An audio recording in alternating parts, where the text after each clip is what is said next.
मेरा नाम स्वतंत्र देव कोतवाल है। मैं deputy chief warden civil defence Udhampur हूँ और इस वक्त दुर्गम पहाड़ों के बीच गांव बसनोत में मैं खड़ा हूँ। ये गांव तहसील मोंगरी में है और डिस्ट्रिक्ट उधमपुर में है। आज थोड़ा टाइम निकाल कर सोचा कि चलिए हम इस इलाके का दौरा करते हैं।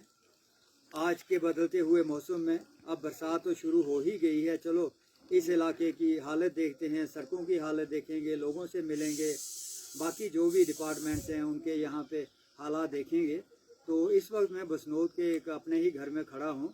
तो इस वक्त जो मेरे हाथ में आप देख रहे हैं ये यहाँ की ट्रेडिशनल हल है जिससे हम बैल जो होते हैं और खेतों में हम बुआई का काम करते हैं। ये पुराने वक्तों का हमारे बुजुर्ग जो थे ये इसी हल से यहाँ पे खेती बाड़ी का सारा काम करते थे।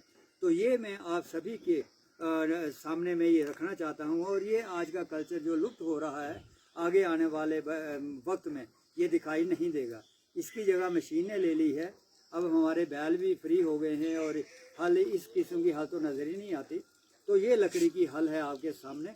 तो थोड़ा सा मैं इसका डिमॉन्स्ट्रेशन आपको ये दे दूँ कि ये इसकी किल्ली है। यहाँ पे ये किल्ली है, हम इसको निकालेंगे और इसे कहते हैं ये जुंगला। ये जो मेरे हाथ में ये जुंगला है इसमें बैलों को जोता जाता है और इसको ऐसे इस हल में ये परोया जाता है। ये आप देख रहे हैं ऐसे हमने इसको परोया और ये जो किल्ली हमने निकाली थी इसको यहाँ पे ऐसे हमने फिक्स कर दिया। अब ये जुंगला जो है ये आगे नहीं जाएगा। इस जुंगले में इस जगह पर ये रस्सी निकाल कर यहाँ पे एक बैल जो है वो जोता जाता है और दूसरा बैल यहाँ पे और आगे से बैल ये खींचते हैं और पीछे जो किसान है जो जिम्मेदार है वो यहाँ पे पीछे खड़ा ये इस हल को पकड़कर और ये जो है ये रंबा, इसे हम रंबा कहते हैं, आगे से ये बैल खींचेंगे और पीछे से ये रंबा जो है ये ज़मीन की छाती को चीरता हुआ ये ज़मीन को बुआई के लिए तैयार करेगा और किसान जो है ये ज़मीन में बीज डालेगा और हमारे लिए फसल तैयार होगी। और ये सदियों से ये यहाँ पे खेती बाड़ी का सिलसिला चलता आ रहा है। वो जुंगला है, ये हल है और देख सकते हैं आप इसे टक्कू कहते हैं यहाँ लोकल भाषा में। ये टक्कू है। ये सारी चीज़ें लोहे की बनी हो, ये अपने लकड़ी की बनी होती है, मजबूत लकड़ी। जैसे हमारे इलाके में यहाँ पर बंज की लकड़ी है वो बहुत मजबूत होती है, मजबूत उसे समझा जाता है। तो बंज की लकड़ी को बहुत ज़्यादा प्रेफर किया जाता है यहाँ पर ये टक्कू बनाने के लिए, ये हल बनाने के लिए। और इसे अलखड़ी कहते हैं। ये जो नीचे आप देख रहे हैं जिस पर लोहे का रंबा लगाया हुआ है इसे अलखड़ी कहते हैं। तो इन चीज़ों को पूरा बनाने के लिए प्रेफर किया जाता है बंज की लकड़ी को। तो कई साल तक ये हल सेवा करती है लोगों की। और रंबा जो है इसको लोहार की दुकान पे ले जाकर इसे थोड़ा पैना किया जाता है, थोड़ा तेज़ किया जाता है, भट्टी में डालकर इसका किया जाता है। तो ये मैं बता रहा था आप सभी को, जितने भी हमारे दर्शक जो हैं इस चैनल पे या मोबाइल के ज़रिए देख रहे हैं, ये हम शेयर करेंगे आपके साथ कि आप ध्यान से देखिए और याद रखिएगा कि ये जो हमारा ये पुराना कल्चर है, जो ट्रेडिशनल कल्चर, ये देखिए।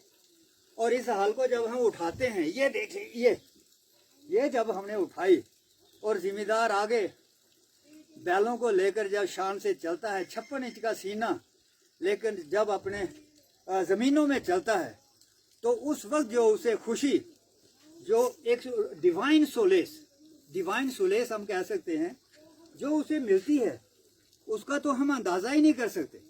और फिर ये पीछे हम देख रहे हैं ये हमारी गौ माताएं हैं, बैल हैं, ये सब माल मवेशी जो है ये हमारी खिदमत करता है। इसका गोबर जो है बिल्कुल प्योर, कोई मॉडर्न, कोई इसका फीड वगैरह ये वो ज़मीनों में नहीं चलती, टोटल प्योर ऑर्गेनिक ज़रिए से यहाँ जब फसलें उगाई जाती हैं उनमें आप ताकत देखिए, उनमें शक्ति देखिए, उनमें स्पिरिचुअलिटी देखिए, उनमें ग्रेस देखिए और प्रभु का उसमें आशीर्वाद देखिए।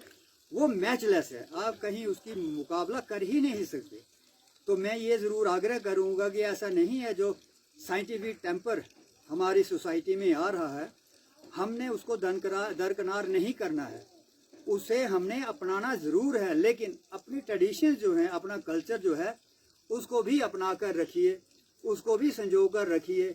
देखिए, साइंटिफिक टेम्पर आ जा रहा है, ज़मीनों में तब्दीलियाँ आ जा रही हैं, लेकिन ये जो चीज़ें हैं, ये जो हल है, ये जो सिस्टम है, ये बैल हैं, ये सदियों से हमारी खिदमत करते आए हैं, और इस तरह हम इनको डिसऑनर ना करें। इस ट्रेडिशन को हम जिंदा रखें, कायम रखें, और अपने कल्चर के साथ हम जोड़े रखें। ये हमारी कल्चरल हेरिटेज है, याद रखिए। जिस तरह गवर्नमेंट हो, हमारी सिविल सोसाइटी हो, पूरा देश हो, हम कल्चरल हेरिटेज की बात करते हैं, कल्चर को, हेरिटेज को संजोने की बात करते हैं, उसको प्रिजर्व प्रमोट करने की बात करते हैं। डिपार्टमेंट बनाए हैं हमने, करोड़ों अरबों रुपए हेरिटेज की प्रिजर्वेशन प्रमोशन के नाम पर खर्चे जाते हैं। लेकिन इस फील्ड में हमें बहुत ज़रूरी है कि हम पिक एंड चूज ना करें।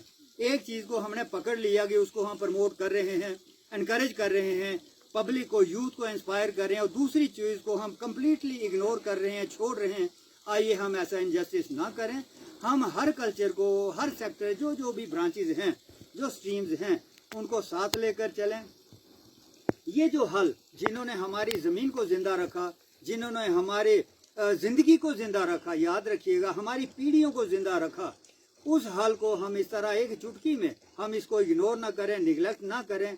ये जो हमारी हेरिटेज है, ये बहुत ही ऑनरेबल है, रिस्पेक्टेबल है। ये इसकी डिग्निटी को हम कायम रखें, इसका हम एहतराम करें, इसको साथ लेते हुए, इसको प्रिजर्व प्रमोट करते हुए दूसरी चीज़ों को भी अपनाएं, और जिसकी वजह से हमारा देश भी तरक्की करे, हमारा समाज, हमारा तहसील मोंगरी पंचारी तरक्की करें, डिस्ट्रिक्ट उधमपुर तरक्की करे, और गांव बसनोत करे तरक्की, और हमारा यूथ जो है वो जुड़ा रहे, उसका एक रिश्ता जो है, बॉन्डिंग जो, वो ऐसे कल्चर के साथ जुड़ी रहे।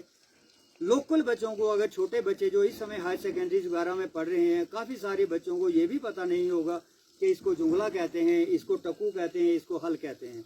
तो आइए हम इन चीज़ों से, अपनी जनरेशन जो नई हमारे सामने है, उसको हम इन चीज़ों से दूर ना करें। ऑन द कंट्रेरी, इसके बरक्स हम इन चीज़ों को साथ लेकर चलें, ताकि हम तो तरक्की करें ही करें, लेकिन हमारा ये जो कल्चरल हेरिटेज है, ये जो हेरिटेज है हमारी, कल्चरल हो या ट्रेडिशनल हो या अदरवाइज सोशल हो, जिस तरह की जो भी कल्चरल हमारे एस्पेक्ट्स हैं, सबको साथ लेकर चलें। तभी ये हमारे भारत का गुलदस्ता एक सुंदर, एक खूबसूरत गुलदस्ता होगा, और इसको लेकर चलिए। आपका बहुत बहुत शुक्रिया। जय हिंद, जय जवान और जय किसान। जय किसान, ये देखिए, ये जुंगला, ये जय किसान की निशानी है। जय हिंद।